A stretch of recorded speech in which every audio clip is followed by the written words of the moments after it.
Hi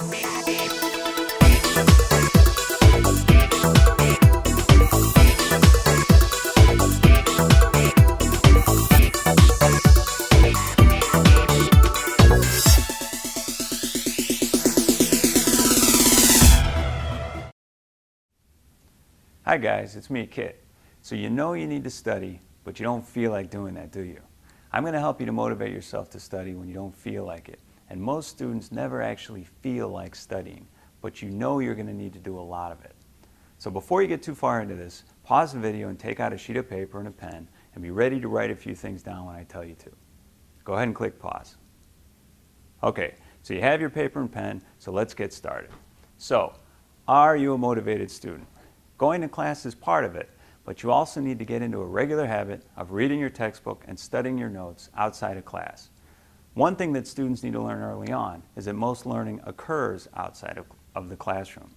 Yes, you'll learn while sitting in the classroom if you're paying attention, but you'll need to study while away from school in order to really do well.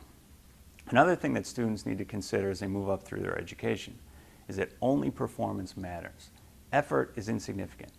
Professors and teachers obviously like to see students putting a lot of effort into their work, but it's the student's performance on tests that earns the grade.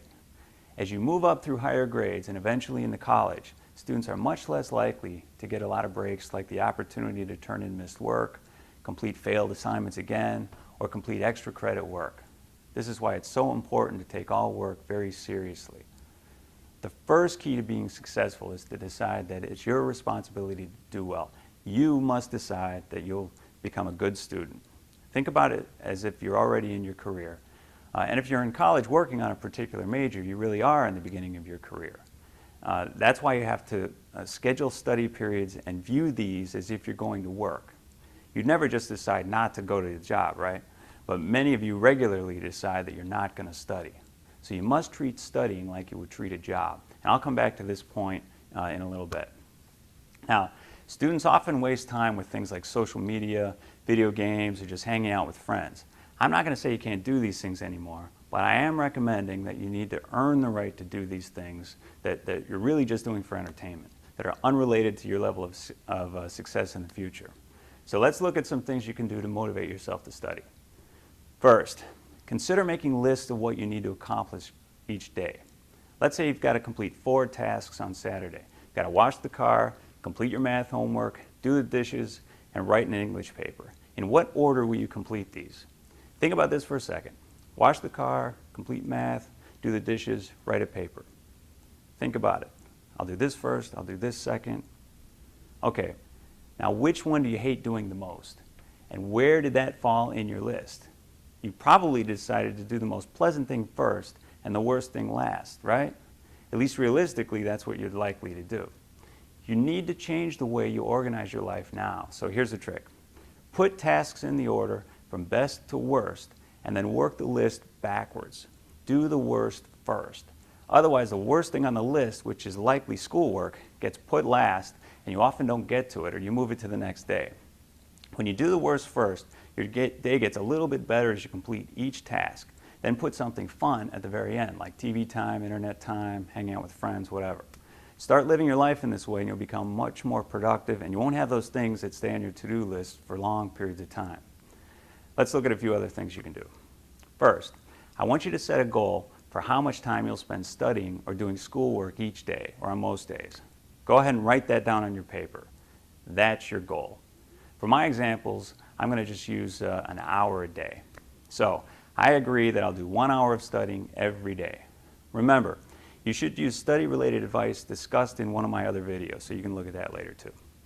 Now you need to schedule that hour. So print the scheduler document on my site and complete that for the entire week. You can go back and do this after the video is over.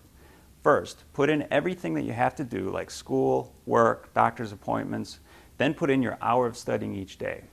Remember, you need to view this as if it's work. So if it's on the sheet, you've got to do it. Take a quick look at this example. This is an example of what a college student's week might look like. You see classes and work scheduled. You also see blocks for study time. So let's say it's Wednesday at 3:45. Will you go to work at 4? Of course you will. You can't lose your job.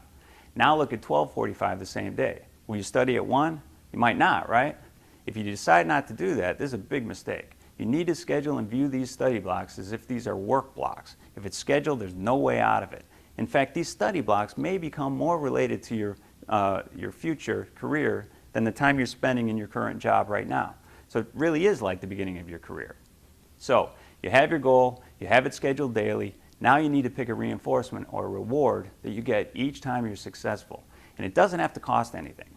So each day that I study for an hour, I get to watch TV, play video games, look at the internet, or do whatever. But I can't do these things if I haven't first completed that study. What is your reinforcement? Think about it and write it down in your paper under your goal right now. Commit to it. Pause the video if you need to. So, for example, I'm going to study 1 hour every day, which I'll schedule at the beginning of the week. And each day that I do this, I'll allow myself to watch TV that night. So no studying, no TV watching, and I'm not going to cheat. You should also post some type of a feedback chart to keep track of this behavior. If you want to change one of your behaviors, tell everyone you know what you're trying to do, and this puts extra pressure on you to succeed.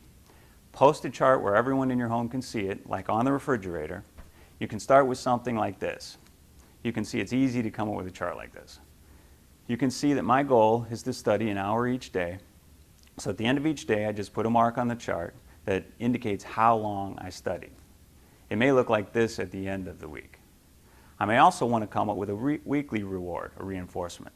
Let's say that on Saturday, I've got a friend who's having a party and I really want to go. Now, I have to earn the right to go. If I have an X above the line every day during the week, I'll allow myself to go to the party on Saturday night. Then I can be happy about being there, since I did earn the right to be there. Anytime you find yourself doing something that's fun without first completing whatever schoolwork you needed to complete, you really should start feeling very guilty about this, since you know that watching TV or hanging out with friends or doing things like this won't really lead to success in your future. So, to summarize, you need to set a clear and specific goal, determine what rewards are for completing that goal, put a chart up to track your behavior, and you need to start taking responsibility for your own behavior. Good luck.